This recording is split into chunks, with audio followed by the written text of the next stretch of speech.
छत्रपती संभाजीनगर जिल्ह्यातील सिल्लोड तालुक्यातील घाटनांद्रा येथील ग्रामपंचायत सदस्य संतोष बिसेन यांच्या मातोश्री कैलासवासी उर्मिलाबाई बाबूसिंह बिसेन यांच्या प्रथम पुण्यस्मरणानिमित्त शुक्रवारपासून शिवमहापुराण कथा सप्ताह सुरू असून वाकद येथील हरिभक्तपरायण सविताताई महाराज दांडगे यांच्या अमृततुल्य वाणीतून भाविक कथा श्रवण करीत आहेत। कथा ऐकताना भाविक तल्लीन होऊन जात आहेत। 7 दिवस चालणाऱ्या या सप्ताहाच्या निमित्तानं विविध धार्मिक कार्यक्रम सुरू असून सकाळी काकडा भजन 12 ते 3 वाजेपर्यंत शिवमहापुराण कथा, सायंकाळी हरिपाठ असे दैनंदिन कार्यक्रम सुरू असून सायंकाळी हरिजागरात भाविक तल्लीन होऊन पावले फुगड्या खेळून सप्ताहाची शोभा वाढवत आहेत। हबप सविताताई महाराज दांडगे यांच्या कथेमध्ये तबला पेटी, हार्मोनियम वादक आणि गीत गायनासाठी साथ संगत म्हणून हबप अप्पा महाराज पिंपळे, मंगलाताई राऊत, अमोल महाराज, भानुदास गोंधळे, सुभाष मोरे, अनिल जयस्वाल, शीतल मोरे, पुष्पा सुरडकर आदी मंडळी सहकार्य करत आहेत। सप्ताहाची सांगता गुरुवार दिनांक 27 मार्च रोजी करण्यात येणार आहे। सप्ताहाच्या यशस्वीतेसाठी कैलास बिसेन, संतोष बिसेन, सोनू बिसेन, लालसिंग बिसेन आदींसह महिला आणि ग्रामस्थ परिश्रम घेत आहेत।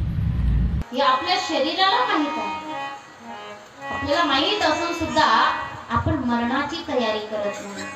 पण साधू संत कसे माहित आहे, मरणाची तयारी करतात। साधू संत म्हणतात या देहामध्ये प्रत्येक मनुष्याच्या जीवनामध्ये वेगवेगळे प्रकार आहेत। कोणी आयुष्यभर आनंदाने संसार करतं, कोणी आनंदाने आयुष्यभर भक्ती करतं, कोणी आनंदाने आपल्या संसार प्रपंचिक जीवनामध्ये तीर्थ यात्रा भ्रमण सुख शांती सर्व प्रकारे आनंदात जगतो।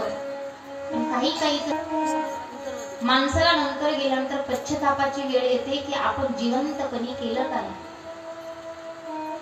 जिवंत असतो तोपर्यंत माणसाने विचार करावा आपण काय करतोय, कसं केलं पाहिजे, जीवन कसं जगलं पाहिजे। पुन्हा जन्माला येणार नाही। जे मोक्ष आपल्याला भगवंताने दिले ना, हा देह दिले, याच्यामुळे अनेक वेगवेगळे दरवाजे आहेत, वेगवेगळे पार्ट आहेत। मुख दिलंय चांगलं बोलण्यासाठी, पण काही माणसाला आयुष्यभर चांगलं बोलताच येत नाही। हात दिले नम्र होण्यासाठी, हात दिले दान धर्म करण्यासाठी, पण काहींना दान धर्मच करता येत नाही। पाय दिले तीर्थयात्रा करण्यासाठी, सर्वांच्या सुखादुःखामध्ये जाऊन सामील होण्यासाठी, पण माणसं। प्रतिनिधी राम जोशी, घाटनांद्रा, छत्रपती संभाजीनगर, NTV न्यूज मराठी।